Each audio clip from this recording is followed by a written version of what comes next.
what is such an enormous catastrophic economic failure, Australia, that you can have this country with such an enormous amount of wealth. You can allow that wealth to be captured by a tiny number of people, and you can increasingly see broad poverty for what must be one of the richest per capita countries in all of history.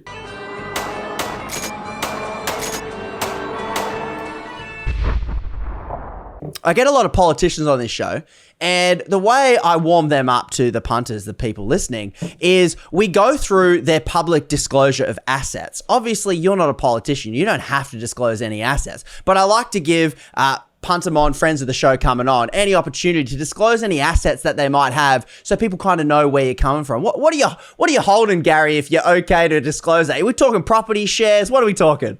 I guess I'm a relatively rich person. I worked in trading for a while. I made like a few million quid. And I've just got a really diversified portfolio of, I've got some stocks. I've got a lot of UK government bonds. I've got some property. I'm long an awful lot of gold. Yeah. I've never been asked. Any big corps? Any big corps you're sitting on? Any nefarious corporation interests like fossil fuels or tobacco?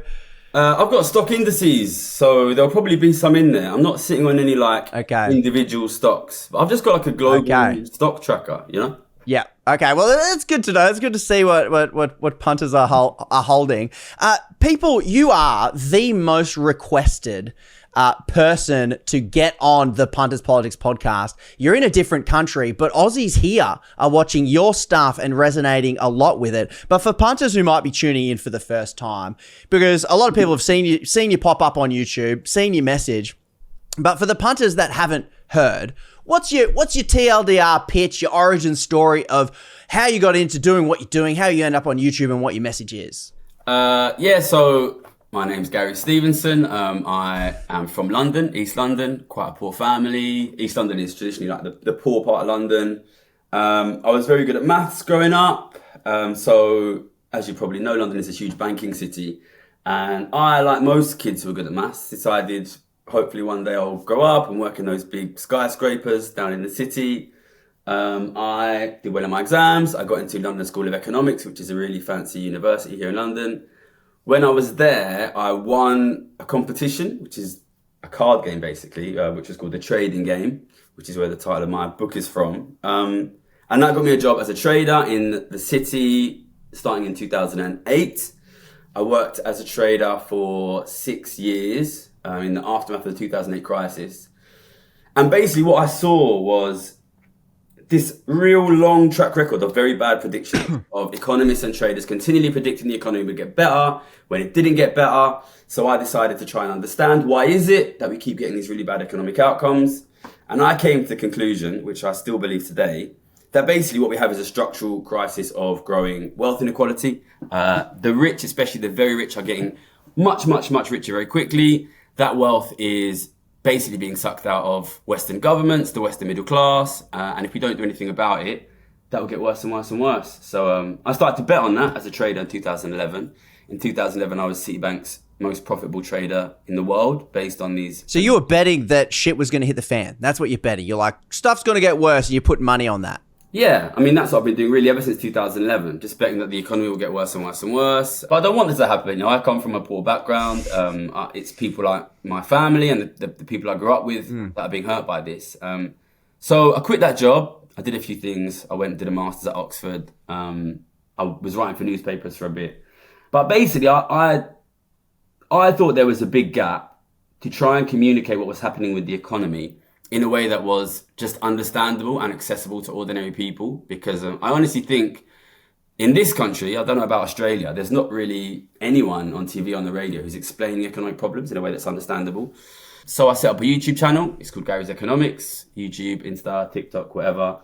Really just explaining what is happening, which is that there is a growing crisis of wealth inequality. That wealth of the super rich, it doesn't grow in a vacuum, right? We've seen in the last 5 years, this massive collapse in government wealth, this massive collapse in middle class wealth, and this massive explosion in wealth of the super rich. And nobody's connecting the dots here. So you feel like you're pointing out the obvious, because I feel like you've got two stories, two hero arcs, two stories that some people will click on. Some people will go, oh, look at this bloke. He comes from a poor family. He bloody worked hard, went to a trading, went and worked in the skyscrapers. Now he's got lots of money. Good on him. Pull yourself up by your bootstraps. But that's not your typical arc. I'm not seeing you push any online courses about buy my stocks, buy my stock tips, blah, blah, blah. You've come out and you've said, no. The system is fundamentally broken and things are going to keep getting worse, which, given your popularity in Australia, you're in a different, you're from a different country. When I think when punters listen to you and they watch my stuff, but watch your stuff, when you're describing a consistent fall in living standards, a concentration of hyper wealth, and then a deafness of the corporate media class to not talk about it, to just talk about, oh, we've got a high housing crisis. No shit. Oh, food's getting more expensive. No way. Oh, everything is getting more and more expensive. Middle class getting squeezed. Yeah. There's this, no one's sort of talking about it. And so your message then is what? You've stepped into that gap and you're saying things are getting worse. So what? My big message, if I could leave one message sitting there in the minds of the Australian public, this is not a temporary recession. I think this often gets sold in the media as it's a recession, 2 bad years, 3 bad years, then things will get better. This is a structural worsening. It's a structural growth of wealth inequality. And it will accelerate and it will get worse and worse and worse if you don't do anything about it. A big problem that you have is a crisis of inequality is not like other economic crises, right? It doesn't hurt everybody. It's actively good for the top 5% and it's actively extremely good for the top 1% and the top 0.1%. And these are the guys that own your newspapers, right? These are the guys that own your newspapers. These are the guys that do your economic analysis. These are the guys that... he owns some of yours too, all right? Murdoch? Oh, yeah. He owns a few of your papers. You're welcome. If we don't take action here, this gets worse and worse and worse. This was my job, right? I didn't want to be a political commentator. I just wanted to be a rich guy. That was my plan, basically. That's my plan too, Gary. Yeah, it's a lot of people's plan. But my job was to do the analysis on this. And look, I know I might not look and sound like your classic Oxford Don, but I've been to the top universities. You sound posh to me, mate. Well, maybe compared to you. I've been to London School of Economics. I've been to London School of Economics. I've been to Oxford. I've been in the fancy universities. I've worked on the trading floor.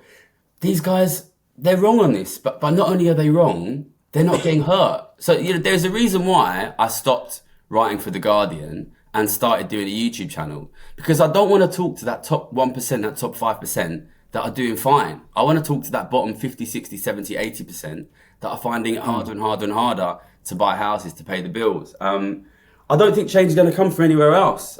Action needs to be taken. And I know it's a negative message to send, but the truth is, if we don't take action on growing inequality of wealth, it gets worse and worse and worse and worse and worse. And that's what I think just regular Aussie punter feels, because that situation, even though you're pretty much talking about where you're from, we're resonating with that.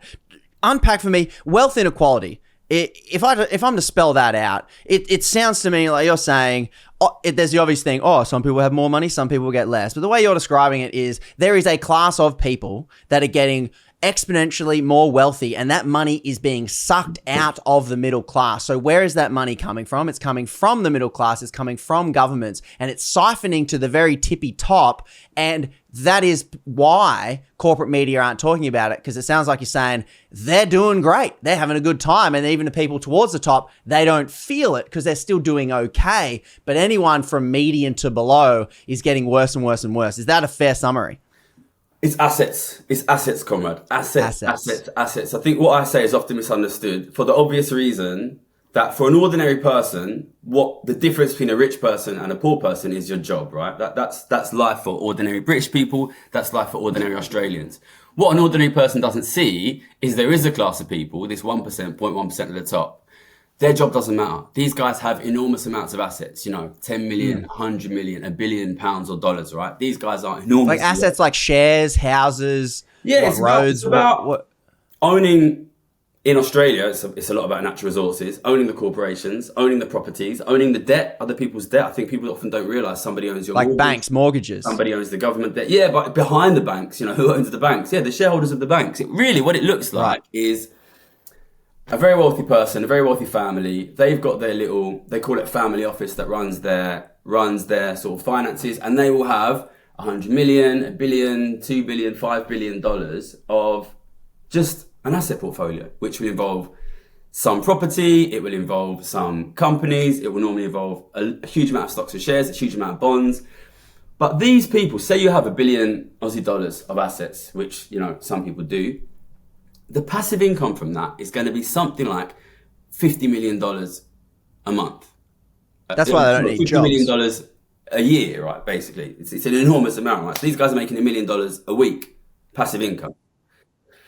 If you do not do anything about these super, super wealthy families, imagine if you had $1 million a week passive income. This is not from your work. How much would you spend? Oh man, I'd go ham, and I'd probably buy a car, a house. But if I've already got that stuff, I'd probably go out to eat maybe $1,000, $2,000. I don't know. I can only eat so much food and buy another T-shirt, I guess. Yeah, this is the thing, right? If I was making $1 million a week, I don't know if I could possibly spend £10,000 a week. I mean, I could try my best, right? But what happens? I'd do my darndest, Gary. I'd give it a good crack. Give me some. I'll give it a go. And they do try, but because their passive income is so big, they basically have no option to do anything with this money other than simply buy up the rest of the assets. And if you are existing in economy, if you have a rapidly growing economy, it kind of works because they can just go and they can take all of the growth. They can expand outwards and take all of the new stuff. But when you're in developed economies that have no space to grow into, they have no choice but to basically bid up the existing assets. They bid up the prices of housing. They outcompete ordinary families for housing, and they push the prices of things up. Then you get in a situation where ordinary families can't afford to buy stuff. Ordinary families can't afford to pay the bills. Government has to step in. And at the moment, you have this situation where government jumps in, taxes the middle class, uses that money to support the poor. The poor use that to access the assets that the rich own. The money goes to the rich. And you're just siphoning the wealth of the middle class and the wealth of the government to the rich. And I think it's super, super relevant from the context of Australia, because Australia is this amazing country that has this unbelievably enormous amount of assets and natural wealth. And yet it is basically increasingly being monopolized by this tiny number of families that own all of the wealth. And it's, to be honest, it's such an enormous catastrophic economic failure, Australia, that you can have this country with such an enormous amount of wealth. You can allow that wealth to be captured by a tiny number of people, and you can increasingly see broad poverty for what must be one of the richest per capita countries in all of history. Our last prime minister before this one was the son-in-law of one of the richest men in the world. He will be phenomenally wealthy. His kids will be phenomenally wealthy. David Cameron went and made £10 million immediately the year after leaving office. Tony Blair is worth something like $500 million. These guys are doing a great job. They're doing a great job by their own standards. This is why I have a YouTube channel, because you can't blame the politicians, right? The politicians are doing fantastically. They're making a fortune, right? Play a game with me, Puntermon Gary. We like to play the blame game. You're saying you can't blame the politicians. I like to blame someone. I got two fingers here. I want to point them in someone's directions. Who the bloody hell do I blame for this debacle that's going on? Living standards crashing, middle class crashing, poor, all the money siphoning through assets to the rich. Who do I blame? Listen, I would love to blame the economists for not looking at it. But the truth is, most of these top level economists are rich guys as well. The people who are losing out here are the public. And I understand that in many cases, they're not being well informed. They don't understand what's happening. So you can't really blame them. Listen, if your house is on fire and there's no fire brigade, who puts the fucking fire out? Who gets the family out? Listen, the fact is, the people who are supposed... I think they die. I think the family dies. Well, that's what I don't want that to happen, right? Listen, the people who stand to lose here are the public. Look, all right, Australia's a young country, right? I'm talking to you from the UK. This country was once the richest country in the world. And at the time when this country was the richest country in the world, the centre of the global economy, 3 of my grandma's siblings died of tuberculosis, right? Disease of poverty. in one of the richest countries in the world. Then you look at my dad's generation. These are people who, by and large, they worked hard, but they were able to get good quality housing, healthcare, education, food. They weren't rich by any stretch of the imagination. That is what happens when the people of a country stand together and demand a fairer share of the pie. That is what happens. Listen, we can blame the politicians, we can blame the economists, we can blame the posh boys at Oxford talking nonsense. And trust me, corporations, can we blame them? Sorry, who? Corporations, can we blame these corporate bludgers that lobby our politicians to convince us to break our political system so that they rig the rules in their favour? I like to blame them. Can I blame them? What do we get by blaming them, comrade? Do you think a good sense of satisfaction of saying it's your fault, and then, I don't know, it makes me feel better for 2 minutes? I don't do what I do for a sense of satisfaction, right? Listen, I grew up poor. Like, you know, there were poorer people, but we were poor. And it was hard, you know, and there was often not enough food, and it was often cold, and it was difficult, right? I do what I do because I want ordinary people to be able to live a dignified quality of life, to be able to have housing, to be able to have families, to be able to have financial security. And I don't think we get that by finding the bad guys and pointing the finger at them. I think we get that by fighting back and changing what's happening. So if you know, at the end of the day, the people who are losing here are the ordinary working people. So it's on them. It's on them. And, you know, of course, there is a sort of middle class above that of sort of wealthier people who often apologise for the system because they're slightly comfortable. And I think there is a little bit of stupidity from those people, a little bit of naivety about what comes next. And I think even what is happening now, even from the perspective of the super rich, you know, you take your Rupert Murdochs and I understand why they do what they do, because they don't want to pay higher taxes. And they know that the best way to not pay higher taxes is to find an enemy, to find a scapegoat, and to wave that scapegoat in your face. Yeah, people are deliberately pushing this propaganda. Rupert Murdoch. But I think it's phenomenally unwise of the super rich, to be honest, because the situation we have at the moment gives unbelievable levels of luxury to the super rich. And they're aggressively fighting people like me because they don't want to pay higher taxes. That is leading to a really, really, really rapid increase in inequality, a really, really rapid decrease in living standards, even in places like Australia, which has been lucky to have very high living standards for a while now. And they're destabilising the very countries which provide them with these really high living standards. And if you take a step back, it's very hard for me not to look at the situation that's happening politically now in my country, in your country, in the world, and not be reminded of what happened in the early 20th century. You're seeing this rapid increase in inequality. You're seeing this rapid decrease in living standards. You're seeing the political sphere react to that by saying the problem is foreigners, the problem is migrants. We're seeing increasing racism, increasing anti-immigrant rhetoric. That is what will keep happening. That will spiral out of control. And look at how that ended up even for the super rich. So look, the way I see it, listen, I've been making these bets for nearly 15 years now, making a lot of money on it. I'm very, very, very confident things will get worse and worse and worse and worse. We're on the Titanic. The iceberg is over there. I'm here saying, turn the fucking boat around. And you can ask... And how do you turn that boat? You have to deal with the tax system. You have to deal with it. I don't see how you stop...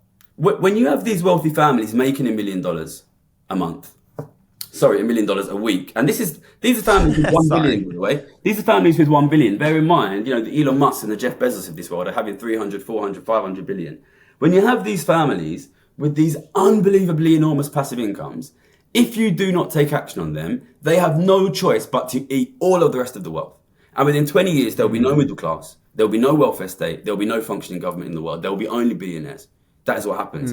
I don't see any sensible, helpful way to stop that from happening other than taxes. And when I say taxes, I'm not talking about raising taxes on ordinary working people, doctors, lawyers. You know, I know you've got guys out there working in the mining industry making good money. The problem here is not people making 100,000, 200,000, even $500,000 a year.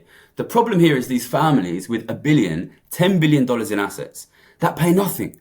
You know, I worked really, really hard. And yeah, in my best year, I made millions of dollars, and I'm very proud that I did that. I paid my 50% tax, and I'm proud to do that to support my country. But why are people like me, who talk like me, who come from where I come from, making good money, paying 50%, when we've got billionaires paying nothing? It's a comedy, and if you don't deal with this is not even about morality. This is not even about morality. If you don't do something about the rapid wealth growth of those billionaires, then the rest of us will have nothing left. That's what it's about. And you're saying that's the direction society goes, and even the billionaires, they will have to have one of the biggest bunkers they can, because in a collapsed society, that's where they end up, in a bunker.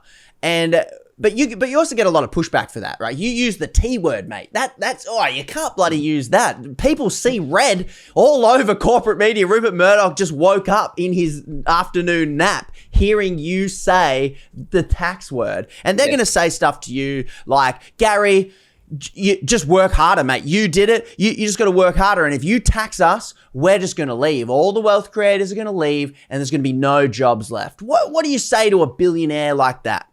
Well, with regard to the work harder stuff, listen, I'm a mathematician, right? Look, okay, you're in Australia.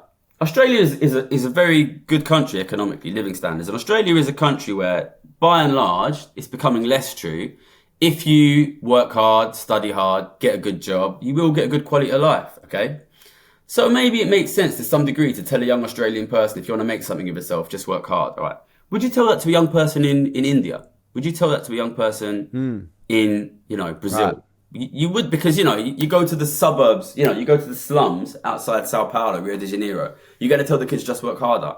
It would be obviously absurd, right? Because these people live in countries where the chances of going from being poor to being even financially secure are basically zero. But we are doing that in our own countries, right? We are moving away from being countries where, people like your dad, people like my dad could come from poverty, work hard and get financial security. And we are moving towards those very unequal countries, like you have in a lot of Africa, like you have in a lot of Latin America and Asia, where it's almost impossible. And then we turn around to these young people who live in these impossible situations and say, just work harder, just work harder. It's absurd. But really, you've got to give credit to, Rupert Murdoch and the billionaires. They know what they're doing. They're smart.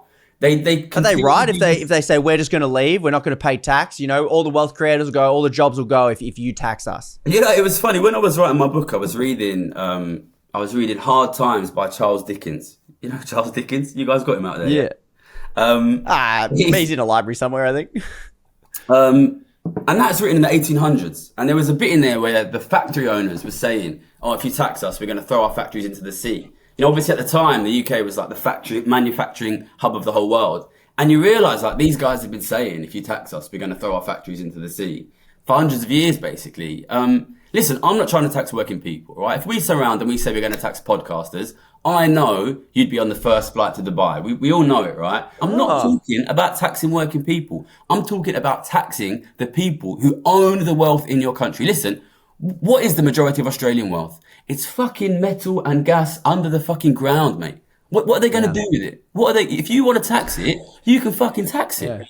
Yeah. It's this idea that you can't tax them. They're not fucking Gandalf. You know what I mean? They're not going to just magic all of their taxes out of the country. We can tax them. China does not allow people to own billions of dollars of Chinese assets. And when the tax man comes, they say, sorry, I live in Dubai. Now listen, that doesn't mean it's easy. I know it's hard, but to be honest, the reason it's hard is not because they can leave the country. It's because they own the fucking newspapers, the TV channels, and the fucking tax account. And they tell us it's hard. Yeah, no, listen, they've been saying it's hard for hundreds and hundreds of years. But look what happened in the 20th century. Look, in the 20th century, we got that redistribution of wealth. And what did it mean? It meant that people like my dad, people like presumably your dad, could work hard, get good quality housing, get financial security, food, education, healthcare. That is what happens if you fight for a fairer share. It's possible. We did it. Because the way it seems to map out is when you're telling someone to work hard, even in Australia, the median income sits around 70K and rental prices are through the roof. Property prices through the roof. We have two things in our economy, Gary. It's houses and holes. And that's all we got. We don't own anything in the holes. We give it away for free. And the houses are out of reach of anyone who didn't buy it 30 years ago. And so we take all that money, we work hard, and then we give it all, like you said, we siphon it through the assets that they all now own to the top end, and we're spending all our income on just surviving, food, rent, toll roads, and all those sorts of things. But I want to turn to now the rich punts, the billionaires that you talk to every now and then. I saw your conversation on Piers Morgan. Now, for Aussie punters who might not know who Piers Morgan is, he's a rich punt in the UK who used to be on Murdoch's channels or whoever, some other billionaires' channels. And He's a bit more of a conservative culture warrior sort of TV personality.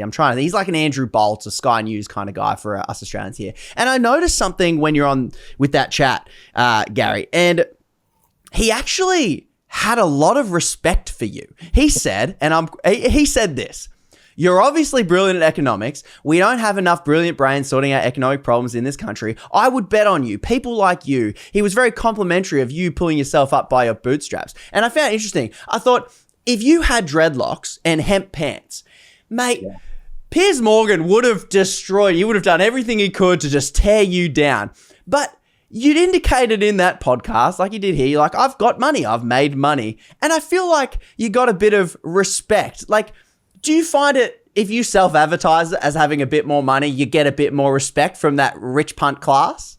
Yeah, it's funny. When the first ever public article I wrote was in March 2020. It was for a website called Open Democracy. And I barely mentioned it at all, that I was a successful trader, I don't think I mentioned I was a rich guy even once, that I made a lot of money. I just wrote, like, what I wanted to do then was explain how this enormous amount of money being pumped into the economy during COVID would end up being accumulated by the rich and would end up causing an inflation crisis and a cost of living crisis. And this guy who kind of works in PR and knows me, he called me up and he was like, "Why have you not mentioned that you're like a self-made millionaire?" And I was like, "Well, I don't think that's relevant to my economic argument." And he was like, "Don't be an idiot. Like, that's what you have to do." So obviously, like, I started using this, like, I'm a self-made millionaire. I would like to make it clear, I'm not just a self-made millionaire. I made my millions specifically by understanding and betting on what would happen in our economy. This is what I am the best in the world at, understanding what is the future of our economy. And I would just like to make it clear, if I was still working in the skyscrapers for the rich guys, rather than appearing on your podcast for the good Australian public, I would be a lot fucking richer. It gets you respect, but that's why I have to do this. I don't know if you've heard of her. A billionaire named Gina Rinehart. Have you heard of her, Gary? No, tell me her story. So she's a billionaire born mining magnate. Her father was a big mining billionaire. She inherited the mines, and she's said a few things. And one of the quotes she's quoted as saying, and then I want to get your help to send a message to her on Instagram. Everyone will share it, and I'm sure she'll see it, right? Because you're rich, you can talk to her. She won't listen to me. I got no money, right? So we'll get to that. But here's what she said to give you a class of who she is. She's a billionaire. She's the richest person in Australia. She says, she said this a few years ago. She said, "If you're jealous of those with more money, don't just sit there and complain. Do something to make more money yourself. Spend less time drinking, smoking, socializing, and more time working," right? This is the sort of stuff that we said, which you've addressed there. So I'd like for you to have a think. If you were to communicate with a billionaire like this and send a message, punters on Instagram, who are probably watching this right now, they're going to share this. It'll get a few mil, right? She's going to see this, Gina. What's the name? Gina is her name. So I'll intro the Instagram reel, and then you've got money. You can talk to her how you think might communicate to her. So here we go. You ready? Yeah. Okay. Come on.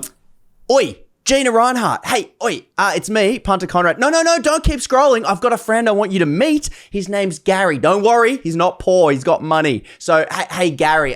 Gina, meet Gary. Gary, on you go. All right, Gina. I've heard you're a billionaire. I'm a millionaire. So let's go heart to heart, millionaire to billionaire. Listen, I know life is nice being rich. You get your mansions, you get your luxury apartments, you get everything you need. And you want more. You want more. And you don't want to pay taxes. I understand. I don't want to pay taxes neither. Listen, that wealth that you're accumulating is not coming from nowhere. Look at what's happening to Western governments. The Australian government, Australian middle class, struggling to buy houses, struggling to provide a welfare state. This is the flip side of the wealth you are accumulating. You are getting richer and richer and richer. Living standards are falling and falling and falling. All right, that's fine. That's a bunch of lazy people who spend their money on alcohol and socializing, wasteful things like socializing. Look at history. If you drive living standards down and down and down and down, people will increasingly demand something different politically. Look what happened in Europe in the 20th century when the rich took more and more and more and more and more. Look how it ended up. Look where it went. Listen, I'm not trying to redistribute. I'm not trying to take wealth away from you. I'm trying to stop the redistribution that is already happening. If you keep taking more and more and more and more, living standards will get worse and worse and worse and worse. And you will politically destabilize the country that provides you with your wealth. Stop taking more. Give people a chance. Otherwise, who knows where it's going to go. Thanks, Gina. Love you. Bye. Cheers. Thanks, Gary. I reckon that'll do it. So let's get to some quick solutions while we have a few minutes left. Yeah. What are Aussie punters looking for? So let me try and summarize what we've got.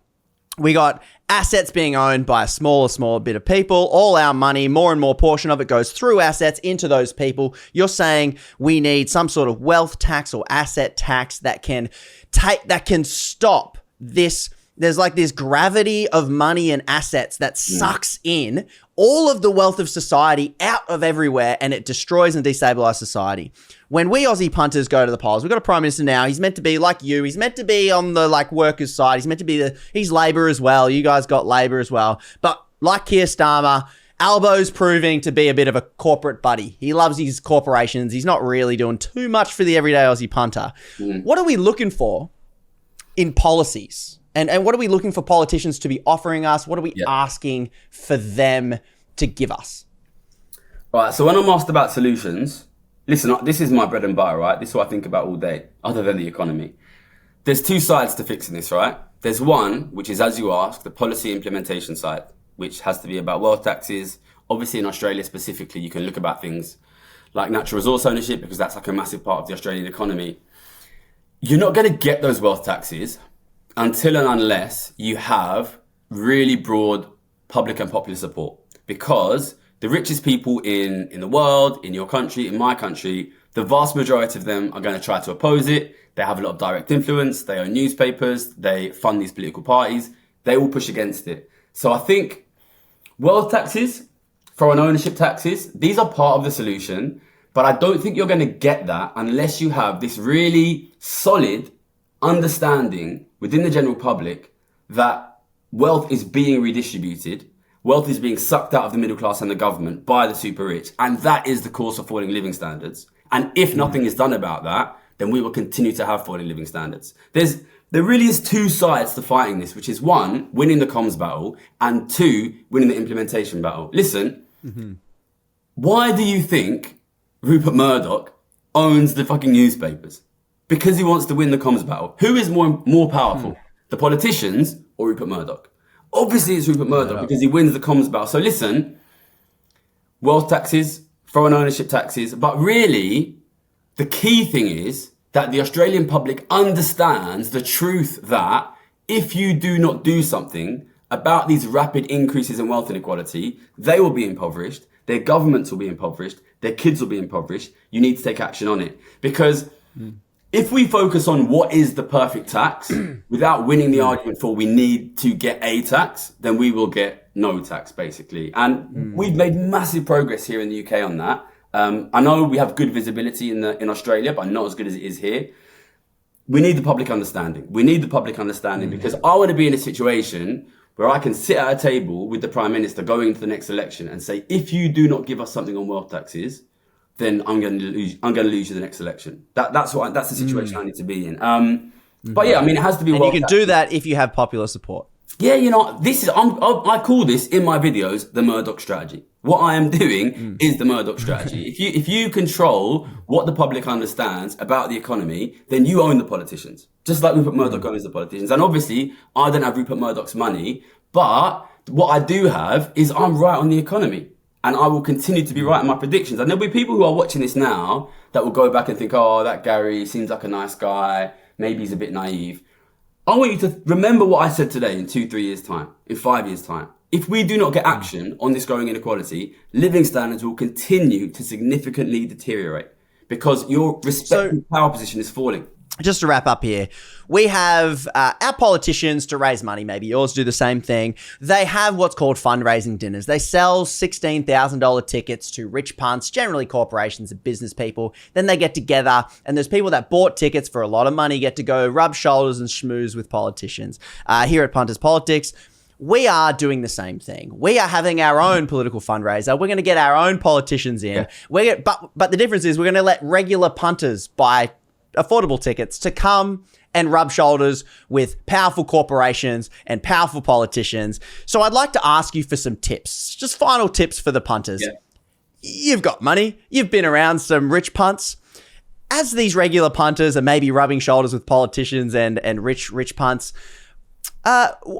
give us some tips. Can a rich person tell if my suit's cheap? Should I worry about? Will they know if I've got a cheaper suit? Will they be able to tell? You know, the weirdest thing happened. So I come from a very poor background, and I made a lot of money in my early 20s. And I used to shop at Topman. Did you have Topman in Australia? We might. It's a cheap store. It's basically, it's like H&M basically. And I used to buy all cheap clothes, and then I didn't change. Did they tell? Well, suddenly, once I made money, people would say, "Oh, that's a nice suit. Where's it from?" And I don't know if they were just trying to smoke at my ass or whatever. Okay, good.